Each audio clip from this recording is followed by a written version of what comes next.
ഗൗതമ, നവീൻ ബാബു കേസിൽ CBI വരും എന്ന് ഏകദേശം നമുക്ക് ഉറപ്പാകുന്നു എന്ന് വേണം പറയാൻ. കാരണം സിംഗിൾ ബെഞ്ച് വിധി എന്ന് പറയുന്നത് എല്ലാ നിയമവശങ്ങളും നോക്കാതെയാണ് എന്ന് പറഞ്ഞുകൊണ്ട് മഞ്ജുഷ സമർപ്പിച്ച ഹർജി ഹൈക്കോടതിയുടെ ഡിവിഷൻ ബെഞ്ച് 6-ാം തീയതി പരിഗണിക്കുകയാണ്. ആ കേസ് പരിഗണിക്കുന്ന സമയത്ത് തന്നെ കൂടുതൽ വിശദാംശങ്ങളും അതിൻ്റെ ഭാഗമായിട്ടുള്ള പല കാര്യങ്ങളും ഡിവിഷൻ ബെഞ്ചിൻ്റെ മുമ്പാകെ കൊണ്ടുവരാനുള്ള ശ്രമത്തിലാണ് മഞ്ജുഷയുടെ അഭിഭാഷകരും അതുപോലെ തന്നെ മഞ്ജുഷയുമൊക്കെ. ഈ സമയത്താണ് കണ്ണൂരിലെ CPM-നകത്ത് മറ്റൊരു യുദ്ധസമാനമായ ചില സാഹചര്യങ്ങൾ ഉണ്ടാകുന്നത്. കാരണം ഇതുവരെ PP ദിവ്യയെ സംരക്ഷിച്ചുകൊണ്ടിരുന്ന ഗോവിന്ദനും ജയരാജനും പിണറായിയും ഉൾപ്പെടെയുള്ള ആളുകൾ PP ദിവ്യയെ ഒറ്റയടിക്ക് തള്ളിപ്പറഞ്ഞിരിക്കുന്നു. PP ദിവ്യ പറഞ്ഞ അവസാനത്തെ 2 വരിയാണ് ഈ പറയുന്ന നവീൻ ബാബു മരിക്കാനുള്ള കാരണമെന്നാണ് ഇവരൊക്കെ പുതിയതായിട്ട് കണ്ടെത്തിയിരിക്കുന്നത്. എന്ത് തന്നെയായാലും ഇതുവരെ ഈ പറയുന്ന ദിവ്യയെ സംരക്ഷിച്ച CPM പെട്ടെന്ന് എന്തുകൊണ്ടായിരിക്കും ഈ പറയുന്നത് പോലെ ദിവ്യക്കെതിരെ നീങ്ങാനുള്ളൊരു കാരണം എന്തായിരിക്കാം? അതിൻ്റെ പിന്നിൽ എന്തെങ്കിലും പ്രത്യേക ട്വിസ്റ്റുകൾ ഉണ്ടാവുമോ? ഫെബ്രുവരി 6-ാം തീയതിയാണ് ഈ മഞ്ജുഷ സമർപ്പിച്ച ഹർജി ഡിവിഷണൽ ബെഞ്ചിലേക്ക് വരാൻ വേണ്ടി പോകുന്നത്. അപ്പോൾ അതിൻ്റെ വിധി അന്ന് കേൾക്കും. അപ്പോൾ പണി കിട്ടാനുള്ള സാധ്യത തീർച്ചയായിട്ടും ഉണ്ടാകും എന്നൊരു തിരിച്ചറിവ് ഈ CPM-ന് ഒരുപക്ഷെ ഉണ്ടായി കാണാം. കാരണം ഉള്ളിൻ്റെ ഉള്ളിൽ പുറമേ തെറ്റ് ചെയ്തിട്ടില്ല എന്ന് നടിക്കുമ്പോഴും ഉള്ളിൻ്റെ ഉള്ളിൽ അറിയാമല്ലോ തെറ്റ് ചെയ്തിട്ടുണ്ടോ ഇല്ലയോ എന്നുള്ളത്. അപ്പൊ ഒരു മനസാക്ഷിക്കുത്ത് ഒരു പക്ഷേ ഈ നേതാക്കന്മാർക്കും അതോടൊപ്പം തന്നെ മറ്റുള്ള ആളുകൾക്കൊക്കെ ഉണ്ടായിട്ടുണ്ടാകാം. മനസാക്ഷിയെ വഞ്ചിക്കാൻ വേണ്ടി സാധിക്കില്ല. പൊതുസമൂഹം തന്നെ ഇപ്പോൾ ആഗ്രഹിക്കുന്നത് ദൈവത്തിന്റെ കോടതിയിൽ കുറ്റവാളികൾ ശിക്ഷിക്കപ്പെടുക തന്നെ ചെയ്യും എന്നാണ് പൊതുസമൂഹം പറയുന്നത്. അവരാഗ്രഹിക്കുന്നതും അങ്ങനെ തന്നെയാണ്. ദൈവത്തിന്റെ കോടതിയിൽ കുറ്റവാളികൾ ശിക്ഷിക്കപ്പെടുക തന്നെ വേണം. അപ്പൊ കഴിഞ്ഞ ദിവസം കണ്ണൂര് ജില്ലാ സമ്മേളനം നടന്നുകൊണ്ടിരിക്കുകയാണ്, പാർട്ടിയുടെ ജില്ലാ സമ്മേളനം. ഈ ജില്ലാ സമ്മേളനത്തിൽ പ്രവർത്തന റിപ്പോർട്ടാണ് പുറത്തു വന്നിരിക്കുന്നത്. ആ പ്രവർത്തന റിപ്പോർട്ടിലാണ് ഇത്തരം രീതിയിലുള്ള ഗുരുതരമായ വീഴ്ചകൾ PP ദിവ്യയുടെ ഭാഗത്ത് നിന്ന് സംഭവിച്ച വീഴ്ചകളെ കുറിച്ച് ചൂണ്ടിക്കാണിച്ചിരിക്കുന്നത്.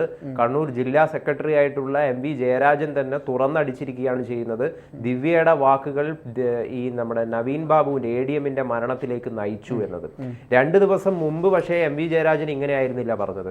MV ജയരാജൻ പറഞ്ഞത് മാധ്യമങ്ങൾ വേട്ടയാടുകയാണ്, മാധ്യമ വാർത്തകളെ തുടർന്നിട്ടാണ് ദിവ്യ ക്രൂരമായ രീതിയിൽ ക്രൂശിക്കപ്പെടുന്നത് എന്ന് 2 ദിവസം മുമ്പ് പറഞ്ഞ MV ജയരാജൻ അതേ വാക്കുകൾ തിരുത്തി പറഞ്ഞുകൊണ്ടാണ് ഇപ്പൊ ഈ പ്രവർത്തന റിപ്പോർട്ടിനെ സൂചിപ്പിച്ചുകൊണ്ട് ദിവ്യയുടെ ഭാഗത്ത് നിന്ന് സംഭവിച്ച ഗുരുതരമായ വീഴ്ചയെ ചൂണ്ടിക്കാണിച്ചിരിക്കുന്നത്. നമുക്കറിയാം ഈ നവീൻ ബാബു കേസ് എത്രമാത്രം ദുരൂഹവും എത്രമാത്രം അന്വേഷണമൊക്കെ എത്രമാത്രം പാളിച്ചകളോട് കൂടിയിട്ടാണ് സംഭവിച്ചിരിക്കുന്നത് നമുക്ക് വളരെ കൃത്യവും വ്യക്തവുമായിട്ട് അറിയാം. കാരണം ഇൻക്വസ്റ്റ് നടപടികൾ, പോസ്റ്റ്മോർട്ടം റിപ്പോർട്ട് തുടങ്ങിയ കാര്യങ്ങളൊന്നും കൃത്യമായ രീതിയിലല്ല നടത്തിയത് എന്ന് കുടുംബത്തിന് പരാതിയുണ്ട്. അതേ പരാതി തന്നെയാണ് ഈ അപ്പീലിലും ഡിവിഷണൽ ബെഞ്ചിൽ സമർപ്പിച്ചിരിക്കുന്ന CBIക്ക് പോകണമെന്ന് ആവശ്യപ്പെട്ടുകൊണ്ടുള്ള ഈ അപ്പീലിലും മഞ്ജുഷ അടക്കം രേഖപ്പെടുത്തിയിരിക്കുന്നത്.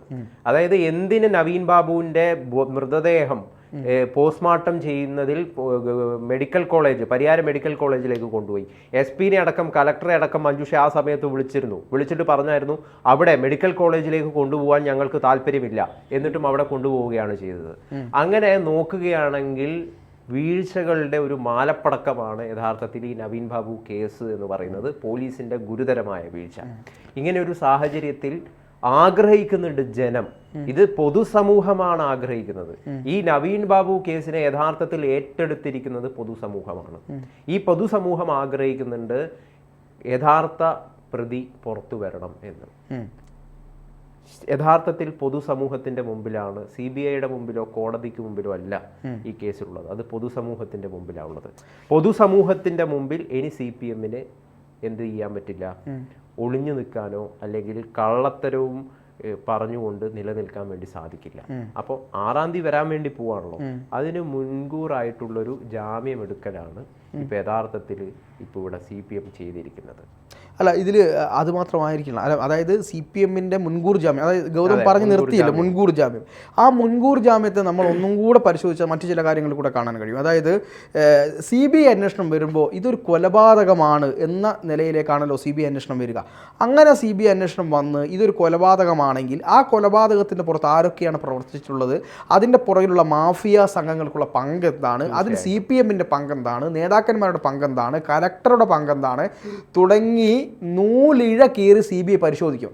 മാത്രവുമല്ല CBI ഇത്ര ഒരു കാര്യം പരിശോധിക്കുന്ന സമയത്ത് CPM-ന്റെ കണ്ണൂർ ജില്ലാ കമ്മിറ്റിയുടെ പല ഈ പറയുന്ന എന്താ പറയുക നമ്മുടെ ഈ ഭൂമി ഇടപാടുകളുമായി ബന്ധപ്പെട്ട് റിയൽ എസ്റ്റേറ്റ് മാഫിയയുമായി ബന്ധപ്പെട്ട പല രഹസ്യങ്ങളും പുറത്തു വരും. അത് CPM-ന് വലിയ തോതിലുള്ള ഭയം CPM-നെ പിടികൂടിയിട്ടുണ്ട്. അതുകൊണ്ട് തന്നെയാണ് അവസാന ഘട്ടത്തിൽ ഈ പറയുന്ന PP ദിവ്യയെ ഒന്നങ്ങ് ശാസിച്ച് കളയാം, PP ദിവ്യയെ ഒന്നങ്ങ് തള്ളിപ്പറയാം എന്നൊക്കെ CPM തീരുമാനിച്ചത്. ഈ CPM-ന്റെ കണ്ണൂർ ജില്ലാ കമ്മിറ്റിക്കകത്ത് ജില്ലാ സമ്മേളനം നടക്കുന്ന സമയത്ത് ഈ പങ്കെടുത്ത പ്രതിനിധികളിൽ ഒരു വിഭാഗം തീർച്ചയായും പറഞ്ഞത് PP ദിവ്യയെ അങ്ങനെ ഒറ്റയടിക്ക് തള്ളിക്കളയാൻ പാടില്ലായിരുന്നു, തള്ളിക്കളഞ്ഞത് ശരിയായില്ല, നടപടിയെടുത്തത് ശരിയായില്ല. ഇതിലും വലിയ തലശ്ശേരി അടക്കമുള്ള സ്ഥലങ്ങളിൽ നിന്നാണ് PP ദിവ്യയ്ക്ക് പിന്തുണ അറിയിച്ചുകൊണ്ട് പാർട്ടിയുടെ നിലപാട് തെറ്റാണെന്ന് പറഞ്ഞുകൊണ്ടുള്ള അഭിപ്രായങ്ങൾ രംഗത്ത് വരുന്നത് കൂടുതൽ വന്നത് ആ വിഭാഗത്ത് ആ ഏരിയയിലുള്ള ആളുകളുടെ ഭാഗത്തു നിന്നാണ്. പക്ഷേ അതിനെ പ്രതിരോധിക്കാൻ വേണ്ടി, അതായത് PP ദിവ്യയെ ഒറ്റയടിക്ക് നിങ്ങൾ ഇങ്ങനെ പുറത്താക്കിയത് ശരിയായില്ല, ഇതിലും വലിയ കേസുകൾ വന്നിട്ട് എന്തുകൊണ്ട് മറ്റുള്ള നേതാക്കന്മാരെ പുറത്താക്കിയില്ല എന്നുള്ള ചോദ്യങ്ങളൊക്കെ വന്നിട്ടുണ്ട്. അവിടെയാണ് പിണറായി വിജയൻ എന്ന് പറയുന്ന മുഖ്യമന്ത്രി വളരെ കൃത്യമായി അതിൽ ഇടപെടുകയും PP ദിവ്യയുടെ ഭാഗത്ത് തെറ്റുപറ്റിയിട്ടുണ്ട്, കർശനമായ ഒരു നിലപാട് സ്വീകരിച്ചത്. അല്ല, സഖാവ് പിണറായി വിജയൻ കൃത്യമായിട്ട് പറഞ്ഞു, അതായത് PP ദിവ്യ ചെയ്തത് തെറ്റാണ് എന്ന് അദ്ദേഹത്തിന് പോലും യഥാർത്ഥത്തിൽ ബോധ്യമായി. കാരണം പൊതുസമൂഹത്തിന്റെ മുമ്പിൽ ഇവരെ ഇനി ന്യായീകരിച്ചുകൊണ്ടിരുന്നു കഴിഞ്ഞു കഴിഞ്ഞാൽ നിഷ്കരുണം വിമർശിക്കപ്പെടുകയും പുച്ഛിക്കപ്പെടുകയും ചെയ്യും. അല്ല, അവർ മനസ്സിലായി അവര് ചെയ്യുന്നത് തെറ്റാണ്, അവർ ചെയ്തത് തെറ്റാണ് എന്ന് ഏതൊരു മനുഷ്യനും അറിയാവുന്ന കാര്യമാണ്. പക്ഷെ പാർട്ടി അത് അംഗീകരിക്കില്ല. പക്ഷെ അതിനൊക്കെ അപ്പുറത്തേക്ക് ഇവിടെ വേറൊരു കാര്യമാണ് ഗൗതമേ, അതായത് PP ദിവ്യ തെറ്റ് ചെയ്തില്ലയോ എന്നുള്ളതല്ല, PP ദിവ്യയിൽ തന്നെ കേന്ദ്രീകരിച്ച് നിൽപ്പിക്കുക എന്നുള്ളതാണ് ഇവരുടെ ഉദ്ദേശം. അതായത് ജയരാജൻ കുറച്ചും കൂടി വിശദമായിട്ട് പറഞ്ഞു. PP ദിവ്യ പറഞ്ഞതിലെ അവസാനത്തെ 2 വാചകങ്ങൾ 2 വരികളിലാണ് ഇദ്ദേഹത്തിന് മനംനൊന്ത് ഇദ്ദേഹം മരണകാരണത്തിനിടയായത്. അതെങ്ങനെയാണ് ഇയാൾ ജ്യോത്സ്യം വെച്ച് നോക്കിയോ ഈ നവീൻ ബാബുവിന് PP ദിവ്യ പറഞ്ഞ അവസാനത്തെ 2 വാചകം തന്നെയാണ് കൊണ്ടത് എന്ന് എനിക്കറിയില്ല. ജയരാജൻ അങ്ങനെ ജ്യോതിഷപ്പണി എന്തുകൊണ്ടോ എന്ന് എനിക്കറിയില്ല. അപ്പം അങ്ങനെയാണ് പറഞ്ഞത്. കാരണം അതിൻ്റെ അർത്ഥം എന്ന് വെച്ചാൽ PP ദിവ്യയെ പറഞ്ഞതുകൊണ്ട്, അല്ലെങ്കിൽ PP ദിവ്യ ഇത്തരത്തിലൊരു കാര്യം പറഞ്ഞതുകൊണ്ട് മനസാക്ഷി കുത്ത്, അതായത് മനസ്സിനെ വേദനിച്ച് മനസ്സ് നൊന്ത് അദ്ദേഹം ആത്മഹത്യ ചെയ്തു എന്ന് പറയാതെ പറയുകയാണ് CPM. ഇതൊരു കൊലപാതകമല്ല, ഇവിടെ CBI വേണ്ട എന്നുള്ളതാണ് ഈ പറയുന്ന ദിവ്യയെ തള്ളിപ്പറയുന്നതിലൂടെ CPM ചെയ്യുന്നത്.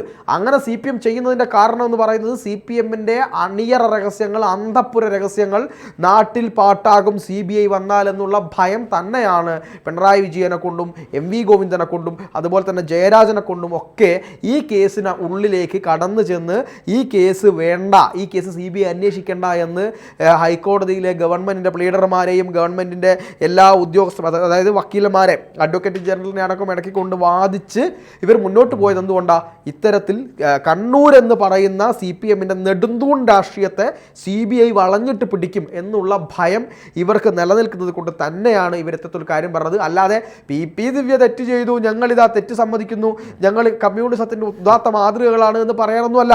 ഇവിടെ രക്ഷയില്ല. ഇവിടെ PP ദിവ്യയ്ക്ക് നേരെ അമ്പുകൾ എഴുതില്ലെങ്കിൽ പോകുന്നത് CPM-ന്റെ കൂടോടുകൂടി CPM പൊളിഞ്ഞു പോകുമെന്നുള്ള ഭയത്തിൽ നിന്നാണ് PP ദിവ്യയെ പരിചയാക്കി, അല്ലെങ്കിൽ PP ദിവ്യയെ തള്ളിപ്പറഞ്ഞുകൊണ്ട് CPM ഒരു പൊറാട്ട നാടകം CPM കളിക്കുകയാണ് എന്നുള്ള കാര്യത്തിൽ യാതൊരുവിധ സംശയവുമില്ല.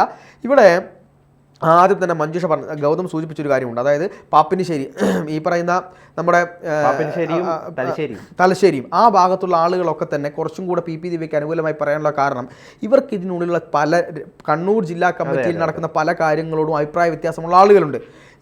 ആദ്യഘട്ടം മുതൽക്ക് തന്നെ, അതായത് പരിയാരം മെഡിക്കൽ കോളേജിൽ ഇത്തരത്തിൽ പോസ്റ്റ്മോർട്ടം നടത്തരുത് എന്നാവശ്യപ്പെട്ടിട്ടും അവിടെ തന്നെ കൊണ്ടുപോയി പോസ്റ്റ്മോർട്ടം നടത്തിയതിലുൾപ്പെടെ പാർട്ടി അണികൾക്കും അംഗങ്ങൾക്കും പല വിധത്തിലുള്ള പ്രശ്നങ്ങളുണ്ടായിരുന്നു. കണ്ണൂർ ജില്ലാ സമ്മേളനത്തിലെ പല ബ്രാഞ്ച്, ഏരിയ, ലോക്കൽ സമ്മേളനങ്ങളിലൊക്കെ തന്നെ ഇതൊരു ചർച്ചാ വിഷയമായി വരികയും ചെയ്തിരുന്നു. പോസ്റ്റ്മോർട്ടം ചെയ്ത ഒരു ഡോക്ടറോ ഉദ്യോഗസ്ഥനോ ഒരാളുണ്ട്, അദ്ദേഹം ഫേസ്ബുക്കിൽ ഒരു വീഡിയോ പങ്കുവെച്ചിട്ടുണ്ട്.